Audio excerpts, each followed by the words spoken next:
A seleção inglesa de Thomas Tuchel exemplifica a herança global do futebol, mas é uma equipe que teoricamente nem deveria existir. Se você olhar de perto a lista dos 3 leões, inacreditáveis 19 dos 26 jogadores poderiam representar outro país. Estamos falando de verdadeiros talismãs, candidatos à bola de ouro, e o maior artilheiro da história da Inglaterra, quase vestindo cores completamente diferentes. Vamos começar pelo jogador com mais opções reais neste elenco. Wesley Konsa poderia ter representado 4 nações. Pelo pai, ele podia jogar pela República Democrática do Congo, país escolhido por Aaron Wan-Bissaka e Axel Tuanzebe em vez da Inglaterra.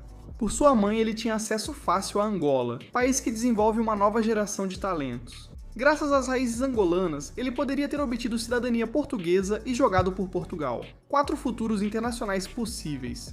Ele escolheu a Inglaterra, e o zagueiro do Aston Villa se tornou uma presença confiável para Tuchel na defesa. Konsa não foi o único que teve uma decisão genuína a tomar. Poucos jogadores precisam escolher formalmente entre países, mas Ivan Toney chegou a esse ponto e recusou a Jamaica em um momento decisivo da carreira.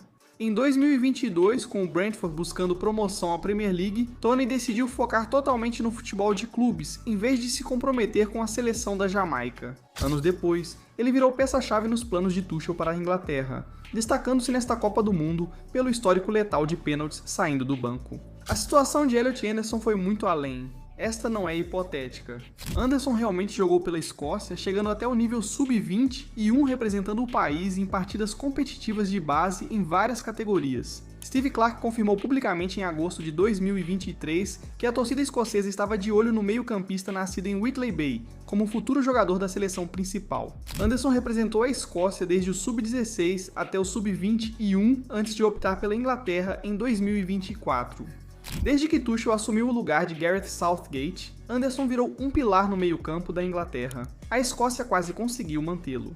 Como Anderson, Eberechi Eze também tinha uma nação torcendo para que ele a escolhesse. A Nigéria tinha uma esperança real durante a carreira juvenil de Eze de que ele eventualmente escolheria os Super Águias, e considerando a grande quantidade de talentos nigerianos surgindo no futebol europeu atualmente, teria sido uma adição séria e significativa às opções ofensivas da equipe.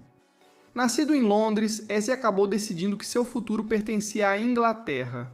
Ele foi aberto e honesto sobre a decisão, dizendo que ela representava a maior oportunidade de sua carreira no mais alto nível do esporte e que não tem nenhum arrependimento em relação a isso. A Nigéria perdeu e a Inglaterra ganhou no meio-campo.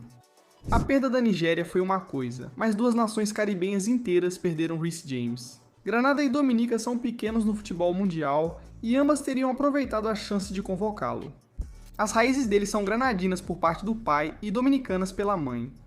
Lesões atrapalharam grandes períodos da carreira dele, mas ele lutou para voltar aos planos de Tuchel exatamente no momento certo. O capitão do Chelsea tornou-se um dos principais líderes defensivos da seleção inglesa, comandando a defesa em uma Copa do Mundo que 2 pequenas nações caribenhas só poderiam sonhar em vivenciar por meio dele.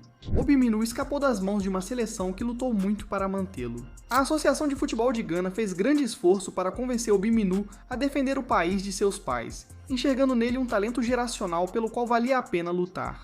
Os pais de Obi Minu são ganeses, e essa herança era forte, mas Minu, nascido e criado em Stockport, permaneceu firme.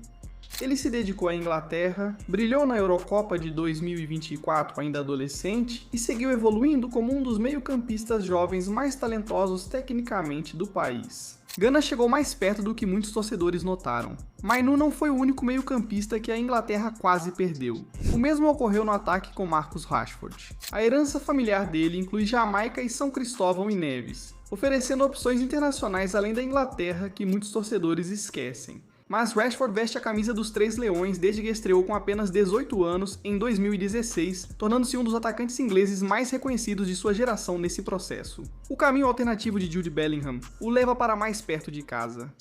Seus avós eram irlandeses, o que permitia ao astro do Real Madrid representar a Irlanda. Ele também era elegível para o Quênia pela mãe. Bellingham se tornou um talismã para a Inglaterra nos maiores palcos do futebol mundial. Curiosamente, seu irmão mais novo, Job, ainda tem a opção de eventualmente escolher a Irlanda, o que significa que essa história em particular dentro da família Bellingham pode não ter terminado ainda. Bellingham não é o único astro inglês com ascendência irlandesa na família. O maior artilheiro da história da Inglaterra, Harry Kane, quase não foi inglês, pelo menos no papel. Os avós dele por parte de pai nasceram e cresceram em Connemara, na Irlanda, antes de emigrar para Londres em busca de uma vida melhor. Se as coisas fossem um pouco diferentes, o astro do Bayern de Munique e capitão da Inglaterra poderia estar capitaneando a seleção da República da Irlanda nesta Copa do Mundo.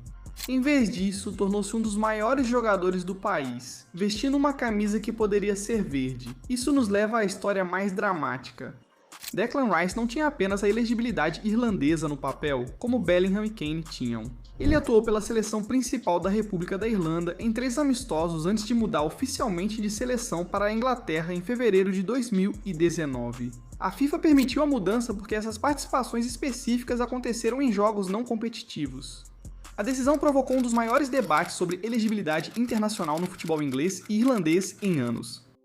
Rice comentou isso na época, dizendo-se de nacionalidade mista, com igual respeito por ambos os países, e que tomou a decisão com o coração e a razão. Hoje, ele é um dos meio-campistas mais completos do mundo e peça central no esquema de Tuchel. Se não fossem 3 jogos pela Irlanda, essa lista poderia ser bem diferente. Além disso, os avós de Jarell Quansah permitiram ligação com 3 países distintos. Escócia, Gana e Barbados eram opções reais antes dele escolher a Inglaterra. Foi uma das convocações mais surpreendentes e que mais chamou a atenção de Tuchel no elenco. Jed Spence tem mãe jamaicana e pai queniano, mas escolheu a Inglaterra e se tornou o primeiro jogador muçulmano a defender a seleção inglesa na equipe principal. A herança jamaicana de Nick O'Reilly é do lado paterno, mas o jovem lateral do Manchester City nunca pensou seriamente em atuar por outro país além do seu de nascimento. Trevoh Chalobah nasceu em Freetown, Serra Leoa, e poderia ter jogado pela seleção de Serra Leoa, mas uma convocação de última hora após a lesão de Tino Livramento definiu seu futuro na seleção inglesa. No ataque, as opções seguem crescendo. Morgan Rogers, Ollie Watkins e Rashford também poderiam ter jogado pela Jamaica. Mesmo assim, os 2 atacantes do Villa optaram pela Inglaterra. Noni Madueke resistiu à forte investida da Nigéria enquanto estava em Eindhoven. Bukayo Saka teve a mesma escolha entre Nigéria e Inglaterra, e virou um dos maiores talentos ofensivos do país. E Anthony Gordon teve 2 seleções interessadas, Escócia e República da Irlanda, antes de optar pela Inglaterra antes da Euro 2024, uma só seleção inglesa. 19 jogadores que poderiam ter defendido outras cores, representando países de 3 continentes e diferentes confederações de futebol. Cada um deles acabou escolhendo a Inglaterra e juntos eles formam um dos elencos mais fascinantes e diversos de toda esta Copa do Mundo. Qual desses jogadores você acha que a Inglaterra esteve mais perto de perder? Deixe nos comentários, aperte o botão de curtir, inscreva-se e ative o sino de notificações para nunca perder um vídeo como este. Te vejo no próximo.